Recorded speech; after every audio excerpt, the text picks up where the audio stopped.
Well, the day has come. Telltale's Back to the Future the game has reached its end. After spending the last several months revisiting Marty, Doc, Biff, and their families, this particular adventure in Hill Valley has come to a close. Chapter 5, Out of Time, wraps up this season, and how does it stack up? About the same as the other chapters, which is to say, there's good and there's bad. Let's start off with the bad. Again, the gameplay. It's not a good sign when the first puzzle in your game is click on this thing until you catch it. Still, overall, in keeping with the gradual progression of the series, this episode did have the best puzzles in the game so far. They were all the way up to mediocre at this point, so small victories, I guess. But this episode still had a lot of the glitches that have been plaguing the game so far.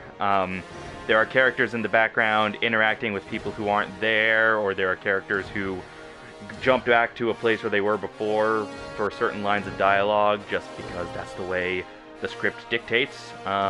There's the part where you're supposed to be talking to Edna on the phone. If you already complete that part and Edna leaves, if you try and call her, then it'll cut to shots of the empty phone booth with Edna's voice still talking, and you're interacting with her as if she's there, even though she's gone. So, yeah, that's stuff that really should have been caught in playtesting. But once again, this game is being driven by the story, and the characters, and the general Back to the Future-ness of it all. And in that regard, yeah, I thought this chapter was a pretty good conclusion to this season. I thought it resolved all the arcs in a way that, I was mostly satisfied. I didn't have any major unanswered questions. I thought it played a little loose with the rules of Back to the Future time travel, but that's nothing new. It didn't leave me demanding answers that I didn't get. It was a basically satisfying wrap-up, and there were some really great scenes, like the bit where, I don't want to spoil anything, but the bit with Edna's memory, that scene was pretty funny, and a little bit unsettling, but I enjoyed it. It didn't feel too short, it didn't feel too rushed. Some parts feel rushed, but I thought it was not only the most satisfying individual chapter, but it was also, it made the series as a whole satisfying story-wise. But although it was satisfying, there weren't really many surprises. Most of the plot twists you could kind of see coming ahead of time. That's not a big deal. But, like, the answer to the mystery of who the speakeasy arsonist is the obvious answer. Everybody guessed it ahead of time, and I actually guessed wrong just because it was the obvious answer. I thought, no, there's no way they'd make it that obvious. But what do I know? That didn't bother me so much, but if they were really trying to shock us with that one, or shock us with the Marty's grandparents thing, nothing shocking at all. But the final scene of the game, well, first of all, the final scene was really funny and felt really appropriate for Back to the Future, but the final unanswered question that gets answered is why Doc went back to 1931 in the first place. That's the one I didn't see coming, and while it's not a shocking twist or anything, it's a really nice, heartwarming moment, which is followed by a really hilarious moment.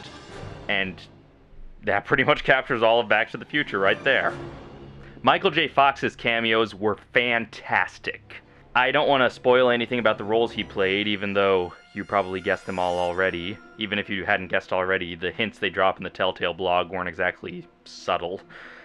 But his roles were great. It was great to hear his voice again, and it's another testament to how good a job A.J. Locascio has been doing, that there are bits of dialogue between Michael J. Fox and A.J. Locascio where, for a split second at the beginning of each line, I wasn't quite sure which actor was saying which line. So, great to hear his voice, great to hear him with Christopher Lloyd in some scenes. Yeah, that was really special. So, now that the entire season is over, what are my thoughts on Back to the Future, the game as a whole? Well, it was everything I desperately hoped it would be, and nothing I expected it to be, not necessarily in a good way. I was really anxiously hoping that it would be a good Back to the Future experience, a story told by people who understand what makes Back to the Future work. people like Bob Gale. And, I hoped it would really capture the magic of Back to the Future and contribute new things to the canon. Whether or not you consider spin-offs as canon is that's not my point. That it would feel like not only an extension of the films, but an actual supplement, something that actually contributes to the Back to the Future mythology. And I got that. But I just took it for granted that it would be an interesting game. And I didn't really get that. And you know me, I'm more of a story, character, humor person than a gameplay person. If Secret of Monkey Island had had lousy puzzles, but it still had the same characters and humor, atmosphere, and story that it has now, I would probably still play it several times a year as one of my favorite games. Meanwhile, if Monkey Island had had the same exact gameplay with all the same interesting puzzles, but it didn't have the comedy and it didn't have the style, then I wouldn't care about it.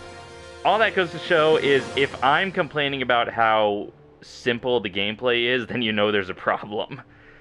But I'm really happy that it didn't disgrace Back to the Future as a story. I'm happy that it felt like Marty and Doc. I'm happy that it was Marty and Doc. So many people from the movies involved, bringing it that authenticity, and just a really good Back to the Future story, I thought. Obviously not as great as any of the movies, but certainly better than most of the animated series, and even better than the ride, which, I was such a huge fan of the ride at Universal, but it was a little hard to accept as actually going on in the Back to the Future universe. This game, it feels right at home. If this had been one of the movies, I wouldn't have questioned it.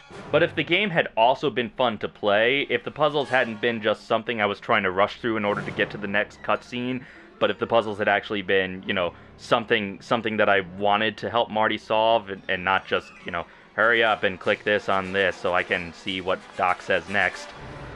If the gameplay had been better, then this game really would have been something phenomenal. As it was, it's already something that very few other movie-adapted licensed games are, which is a solid contribution to the film's mythology, but it's also got some of the negative sides of movie-licensed games, such as not being a very good game. So, in total, good Back to the Future experience, bordering on great, but as a Back to the Future game, there's certainly plenty of room for improvement. And Telltale's been not exactly subtle about the fact that they'd like to do a Season 2. So, Telltale, if Season 2 comes out, if you're listening, here's what I want from Season 2, because I'm on the internet and therefore you must listen to me. 1. More challenging puzzles. You know this, I know this, we all know this. I keep harping on about it, but the game needs better puzzles. You have Marty separated from Doc a lot, so why not have Marty have to fix some device using only vague clues from Doc's scattered notes? Don't just tell us the solutions. Let us help Marty figure out the solutions. And most importantly, let us feel like we're helping Marty do things.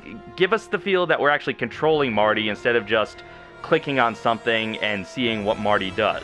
I never got the real sense that I was controlling the character's actions, just that I was sort of nudging the character in a direction and he took it from there. And it was usually a direction that you had a big shiny arrow pointing to, so I knew exactly which direction to put him in. Give us the feeling that we're controlling Marty, and let us challenge our brains at least a tiny bit more. You don't need to do Roberta Williams level puzzles here, but certainly more challenging than we've gotten so far. 2. An action sequence. I know. I was on the forums, I was telling people, well, Back to the Future doesn't need to be an action game because it's not really an action movie.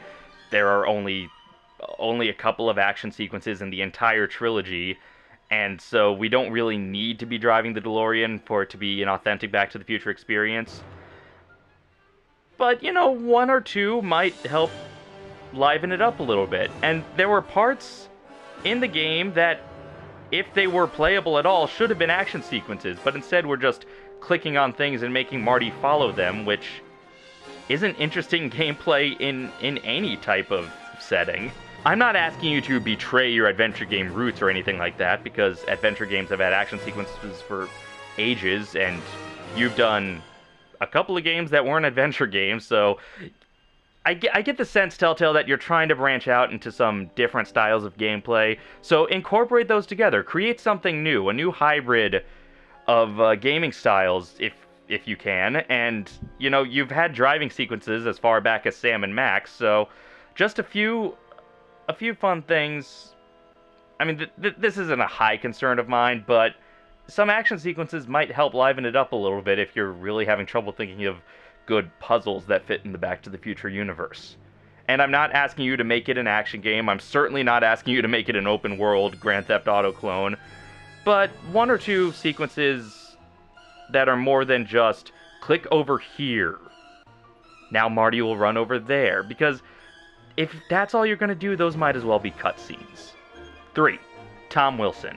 I know, you tried to get in touch with him and you couldn't get through to him, but I remember hearing you were having the same trouble getting through to Claudia Wells, and she approached you, and you managed to work that all out, and I can't remember the specifics, but I remember a few other places where actors were saying, yeah, well, they tried to get in touch with me, or they said they tried to get in touch with me, but couldn't. Telltale, I think there's something in your casting department that's not working, because if you're having this much trouble getting in touch with so many people, then you need to rethink your methods of getting in touch with them. But try again to get Tom Wilson for Season 2. Nothing against Kid Beyond. I like Kid Beyond, but he certainly doesn't carry the Biff role the same way Tom Wilson does. And Tom, if you're watching this, because I know you watch my vlog. You don't watch my vlog, but I'm going to say this to you anyway. I know that you don't like being typecast as Biff Tannen. I know Back to the Future is in your past and you like to move on. But please do this for us. Your performance in those movies is part of what makes them the comedy classics that they are. And you would bring so much to a Back to the Future game. And again, we've established that this is better than the animated series, and you returned for that, so Telltale and Tom, please get together and work something out, because it's not quite a Tannen unless it's Tom Wilson. 4. A bit more diversity in time periods. The 30s were fun. I liked spending time in the 30s, and I liked the alternate 1985s that we got, but I want to see more. Show us the 90s. Show us what's the future to Marty, but the past to us. Let us see him as a fish out of water in the other direction, but where we can still recognize both the fish and the water, so to speak, if that makes any sense. Show us more with the Brown family. Show us the Von Brauns first arriving in America. Give us more of Hill Valley's history, more of the family's history. Show us a time before Hill Valley was built. Show us what was going on in this part of the desert before that. Give us, give us access to more time periods, because I enjoyed the 30s and I'm glad we got one solid story in the 30s, but I'd love to see more and more eras, just to see more of the history of Hill Valley, more of the history of the McFly, Tannen, and Brown families. Yeah, and I'd like to see a side of Hill Valley that we've never seen before. 5. Kisses with history, to use the term that Donald Belisario used on the set of Quantum Leap. You know what I'm talking about. Marty playing Johnny Be Good at the school dance, throwing the Frisbee pie tin. Give us more of Marty using his knowledge of the present in the setting of the past. And incorporate it into the gameplay. Give us a prop from whatever era the game is set in that Marty has to use as some device from the 80s. And again, don't just have Marty say, hey, this looks kind of like a Rubik's Cube. Just, well, have us have to figure out on our own how we're supposed to use this device to solve the puzzle based on knowledge of the 80s. Certainly you can foreshadow it, but don't give us the puzzle answers before we get to the puzzles, and incorporate that, because that's the one staple of the trilogy that I didn't really feel like you ever quite covered. So those are just a few things I'd like from Season 2 of Back to the Future. But you know what? even if you don't do any of those, even if the gameplay still is lousy, as long as you keep up a good Marty and Doc story, a story that works for the characters, works for the franchise, and is funny and touching and scary at places, I'll be right there for Season 2, because I had my issues with Season 1, but overall I enjoyed it. It made me really happy. I was glad to see a new Back to the Future story, no matter what the medium, and I was glad to see a good Back to the Future story. So, thank you so much to everyone involved, to the entire team at Telltale, to AJ Locascio, to Bob Gale, Christopher Lloyd, Claudia Wells, everyone who came from the movies, all the new cast members who weren't involved in the movies. You all basically did a great job.